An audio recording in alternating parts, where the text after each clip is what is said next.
But what happens is, if you believe that there's very little potential, how much action are you going to take?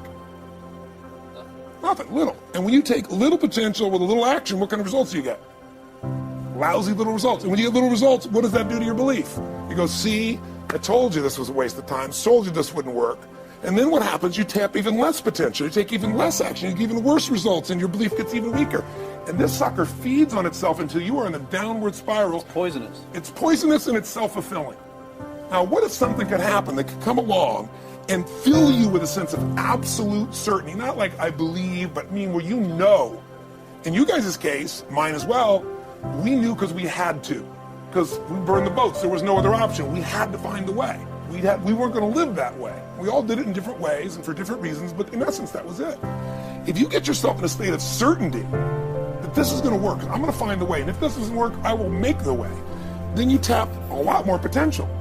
And when you're certain in your potential, you take massive action. When you take massive action, you really believe in something, you get great results. When you get great results, your brain goes, see, I told you I was a stud.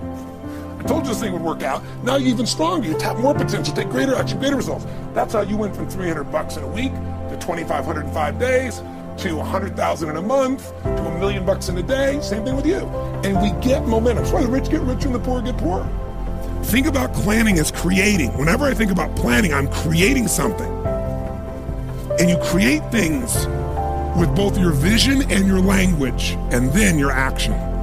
But your vision and your language will shape how you feel, which will shape what you do or don't do. So this is the part that takes more time in the beginning, takes longer, but it's so much faster, because once you know the patterns of what move you, you just use that and boom, it's like knowing the light switch to turn yourself on and rock and roll. And the reason is I'm not into pump up. I'm not into just enthusiasm. I do believe in energy, and we're going to create that here if you're up for it, because without energy, you're not going to follow through on anything. You can attend everything you've heard here, and I'm sure you've learned from some great speakers, but the vast majority of people will never apply it. That's why I'm here. Because knowledge is not power. Knowledge is potential power. Knowledge is trumped every day by execution. And if you really want to change your life, you can't let the learning you have here lead to knowledge or become an idiot. You got to let your learning lead to action, and then you can become wealthy financially, mentally, emotionally, spiritually, and everything else. So that's going to be my focus with you here. And part of why I'm able to talk about this is because this is my 39th year doing this. I started when I was 3, obviously. Well, if you go into the kitchen to cook a dish, and the very first thing you get is a recipe, and you follow the recipe, and you work with the recipe, eventually you'll master that dish.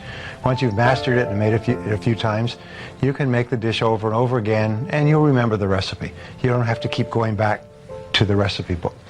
Now, if somebody says, boy, that's really delicious, you don't say, well, it's a miracle, like something out of voodoo. No, you just followed a proven recipe that had been worked out by people before you.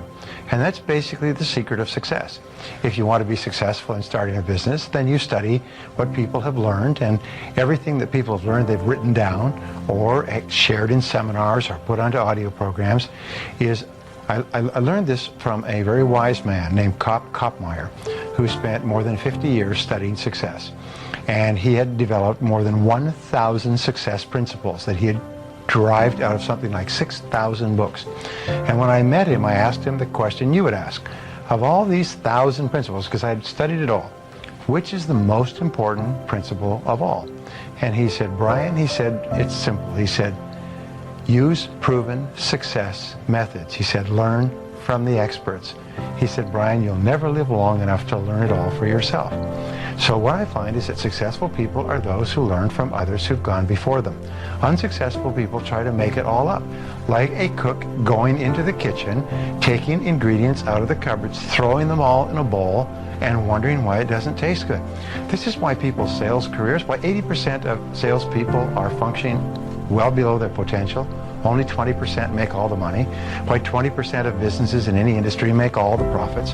Why 20% of the professionals in any service make 80% of the money, and so on, is because they follow proven success principles, proven recipes, proven formulas, proven combinations. And they just do them over and over again until they master them. Then they can do more and more of them, faster and faster, easier and easier, at a higher level of quality. And all that translates into greater results. When you're afraid of something, you have to master it. That's how you start to overcome it.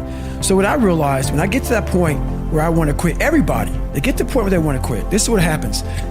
The mind tells you, let's go home. Let's take a warm shower. Let's get some food. This is not right. This is that. If you cannot answer the questions at that moment, because your mind's going to start giving you all these questions. And if you can't answer them, you're going to quit. What I realized when I was going through Buds, Ranger School, all this 100-mile race, 200-mile races, pull-up records, my mind would come creeping in.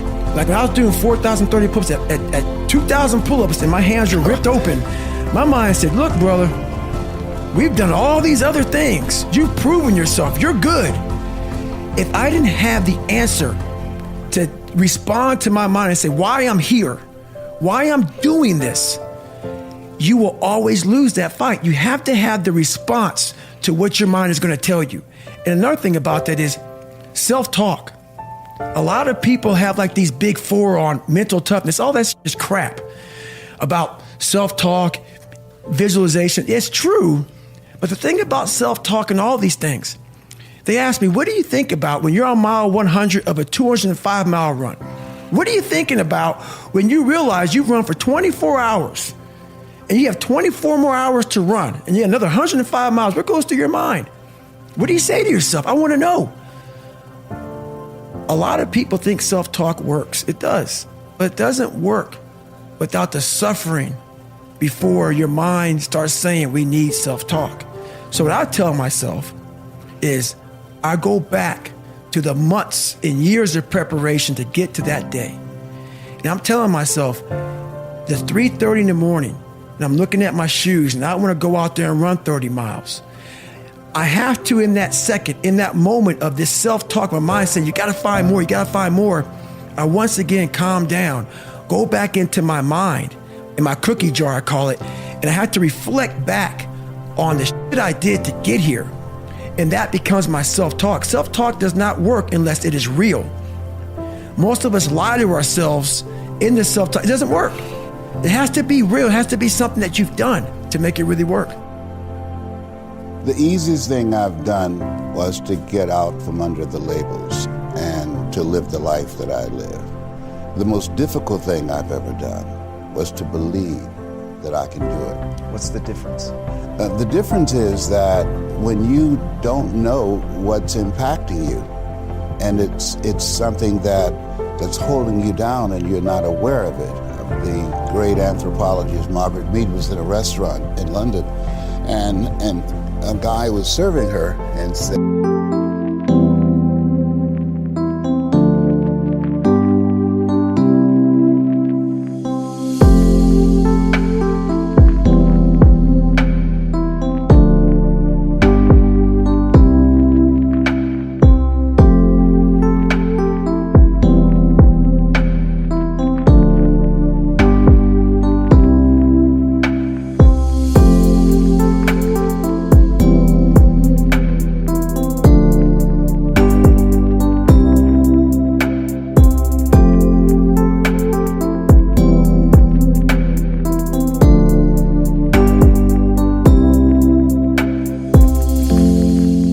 there's several Americans here tonight. And she said, is that right? Yes. Let me know when you serve the dessert. I'll tell you exactly how many are here. He said, oh, you couldn't possibly. And so he came back and said, okay, I've done it. And she got up and she walked around and she came back and she said, there are around 25 here. And he looked at the roster. How did you know that? Say, in America, we eat differently from you when we eat a dessert. You eat it from the crust toward the tip. We eat it from the tip toward the crust. When you eat a slice of pie, how do you eat yours? Definitely, yeah, from the tip back to the crust, for sure. Yeah, okay, and so there are things that when you, in my situation, when you live in a dominant culture that is designed to destroy your sense of self and your belief in yourself, and you have to learn ways in which you can begin to connect with this power that you have within yourself to handle where you are.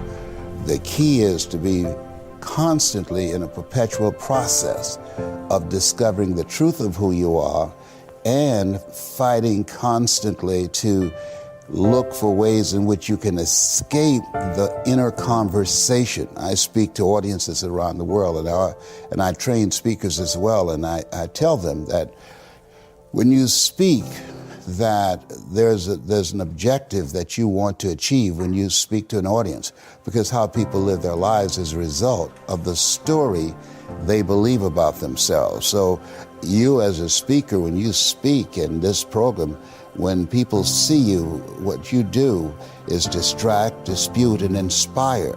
You distract people from their current story with your guests and the questions that you ask. Through the process of the ongoing questioning and the way in which they respond and the things they have learned, you dismantle their current belief system and inspire them to create a new chapter with their lives. And so, but that's an ongoing process of constantly interrupting that conversation, what psychologists call your self-explanatory style, because life is going to beat up on you in so many ways.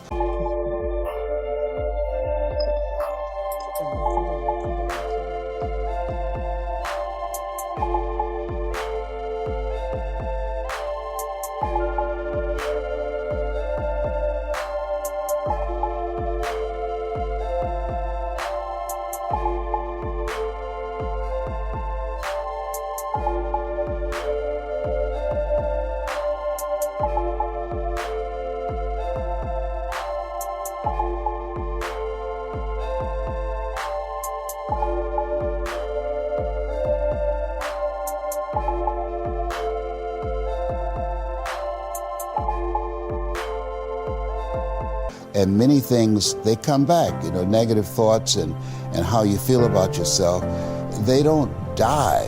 They come back once you stop doing the maintenance work on your mind, listening to motivational messages, going to seminars and workshops, spending time quietly listening to the still small voice within.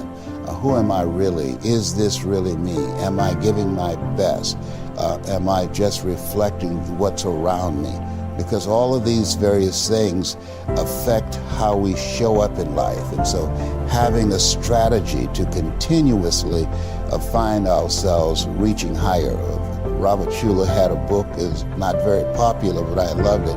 It's called Peak to Peak, U-P-E-A-K to P-E-E-K, because you're constantly reaching higher to find out and discover your better self.